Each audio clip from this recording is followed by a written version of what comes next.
Hello students, আমি তোমাদের Nitish sir জ্ঞানজ্যোতি coaching সেন্টারের পক্ষ থেকে তোমাদের প্রত্যেককে জানাই আরও একবার স্বাগত। তো স্টুডেন্টস, ইতিমধ্যে আমি সমস্ত সাবজেক্টের সাজেশনস অলরেডি প্রোভাইড করে দিয়েছি। তোমাদের লাস্ট মুমেন্টে তোমাদের লজিক্যাল থিঙ্কিং, এসএসসি ফিলোসফি সাজেশনটা বাকি ছিল। তোমরা অনেক রিকোয়েস্ট করছিলে যে স্যার এটার একটা সাজেশন করে দিন। তো যেহেতু আমাদের সেন্টারের যে স্যার আছে সেই স্যার দিতে অনেক লেট করলো, তো সেই কারণের জন্য তোমাদের এই পেপারটা দিতে একটু লেট হলো। তো কোনো কিছু মনে করো না, জাস্ট সরি চেয়ে নিচ্ছি প্রথমেই, কারণ আগামীকালকে পরীক্ষা, সব শেষে এত লেটে তোমাদের এই সাজেশনটা নিয়ে আসলাম আমি, যার জন্য খুব দুঃখিত। তো তোমাদের এই লজিক্যাল থিঙ্কিংয়ের দেখো ইউনিট 3টে আছে। আমি কী পড়তে হবে ডিটেলসে আলোচনা করব, কিন্তু তার আগে তোমাদের সিলেবাসটা একটু জানতে হবে।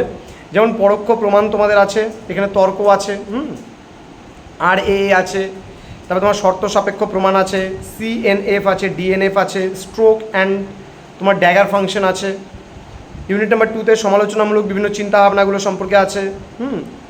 বিভিন্ন লজিক্যাল ত্রুটিগুলো এখানে রয়েছে, বিভিন্ন লজিক্যাল ত্রুটির শনাক্ত করাগুলো রয়েছে, বিশেষ করে আনুষ্ঠানিক ও অনানুষ্ঠানিক বিষয়গুলো তোমাদের পড়তে হচ্ছে এখানটায়। দেন ইউনিট নাম্বার 3তে তোমরা যৌক্তিক মূল্যায়ন সম্পর্কে তোমরা পড়ছো, এবং এখানে স্বার্থানুমান পরার্থানুমান সম্পর্কে পড়ছো, যৌক্তিক তোমার যুক্তি এবং তার প্রয়োগ সম্পর্কে পড়ছো, এবং সাদৃশ্যমূলক যুক্তি সম্পর্কে পড়ছো। দেখো এই যে টপিকগুলো আছে, এই টপিকগুলোর উপরে তো তোমাকে পড়তেই হবে বা এই টপিকগুলো জানতেই হবে বই থেকে, কিন্তু তারপরেও তোমাদের কিন্তু পুরো এসএসসি যে ফিলোসফি আছে, সেই এসএসসি ফিলোসফির ক্ষেত্রে যেই প্রশ্নগুলো তোমরা খুব ভালো করে পড়বে সেগুলো আমি একটু বলে দিচ্ছি, তোমরা একটু নোট ডাউন প্লিজ করে নেবে, যেন তোমাদের সুবিধা হয় পড়াগুলো পড়তে। ওকে, দেখো প্রথমত আমি যদি বলি, এখানে কিছু প্রশ্ন তোমাদের আছে, বিশেষ করে তর্ক কি প্রমাণের প্রবর্তক, ন্যায় দর্শন অনুসরণে তা আলোচনা করো। তারপরে ন্যায় দর্শন অনুসরণে বিতণ্ডার লক্ষণগুলি আলোচনা করো, একটা ইম্পর্টেন্ট কোয়েশ্চেন্স। বাদ ও জল্পের মধ্যে পার্থক্যগুলি কী কী, বাদ জল্প সম্পর্কে বিস্তারিত আলোচনা ভালো করে পড়বে। আচ্ছা, ব্যবহারিক জীবনে দর্শনের উপযোগিতা কী রয়েছে সেটা পড়বে। তারপরে ন্যায় দর্শন অনুসরণের সংশয় আলোচনা করে পড়বে। জল্প বলতে কী বোঝে, জল্প ও বিতণ্ডার মধ্যে পার্থক্যগুলো খুব ভালো করে পড়বে। আচ্ছা, বাদ ও জল্পের মধ্যে পার্থক্যটাও পড়বে। আরেকটা যেটা বললাম তোমার হচ্ছে জল্প এবং বিতণ্ডার মধ্যে পার্থক্যটাও খুব ভালো করে কিন্তু পড়তে হবে, ঠিক আছে। জ্ঞান ও চেতনা সম্পর্কে তোমরা খুব ভালো করে পড়বে, বিশেষ করে জ্ঞান তত্ত্ব সম্পর্কে খুব ভালো করে পড়বে। জ্ঞান তত্ত্ব আমি বলে দিচ্ছি। দর্শনশাস্ত্রে তর্ক বলতে কী বোঝো খুব ভালো করে পড়বে, এটা ছোট প্রশ্নের জন্য পড়বে। নেক্সট হচ্ছে সবিচার চিন্তন। সবিচার চিন্তন বলতে কী বোঝো, এর উদাহরণগুলো সম্পর্কে অবশ্যই পড়বে, এটা পরীক্ষা আসার সম্ভাবনা রয়েছে। এখানে রাসবিহারী দাসের অনুসরণে প্রধান এবং অপ্রধান জ্ঞানের পার্থক্যগুলি এখানে তোমাদের পড়তে হবে, এবং তোমার রাসবিহারী দাস দার্শনিক মানে দর্শন বলতে কি বুঝিয়েছেন সেই বিষয়ে একটা বক্তব্য তোমরা এখান থেকেও নোটস তৈরি করতে পারো। দেন সংশয়বাদ থেকে খুব ভালো করে পড়বে, সংশয়বাদ থেকে কিন্তু একটা প্রশ্ন আসবে।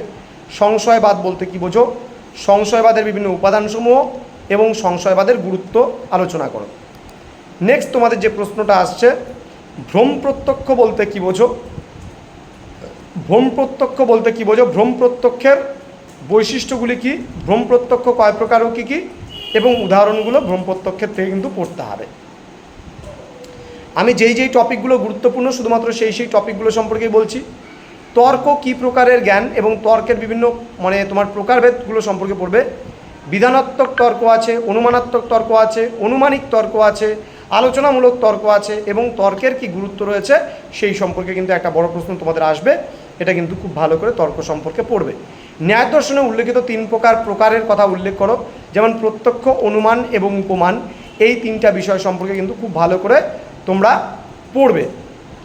তো এই কটা টপিক ভালো করে পড়লে পরে তোমাদের আশা করি হয়ে যাবে। জ্ঞান চেতনার মধ্যে পার্থক্যটা তো বলছিলাম, পড়বে খুব ভালো করে। জ্ঞান কি, চেতনা কি, এখান থেকে তোমাদের প্রশ্ন আসার সম্ভাবনা রয়েছে। প্রধান অপ্রধান জ্ঞানের পার্থক্যগুলি ভালো করে পড়বে। এই কয়েকটা টপিক সম্পর্কে তুমি যদি খুব ভালো করে পড়ো। আর একটা জিনিস যেটা বলছিলাম, তর্ক থেকে আরেকটা প্রশ্ন, যেমন তর্ক কি প্রমাণের প্রবর্তক, ন্যায় দর্শন অনুসরণে তা আলোচনা করো। তো এই কয়েকটা প্রশ্নই তোমার আছে, এই কয়েকটা প্রশ্ন পড়লেই তোমার কিন্তু যে লজিক্যাল থিঙ্কিং যেটা আছে সেই লজিক্যাল থিঙ্কিং পুরোটা কমপ্লিট হয়ে যাবে। তো স্টুডেন্টস, আশা করছি একদম শেষ মুহূর্তে তোমাদের এই সাবজেক্টটাও আমি করে দিতে পারলাম, এবং তোমরা খুব ভালো করে পড়ো, প্রিপারেশন নাও, এবং আগামীকালকে পরীক্ষা খুব ভালোভাবে দাও। প্রত্যেককে all the best. Thank you.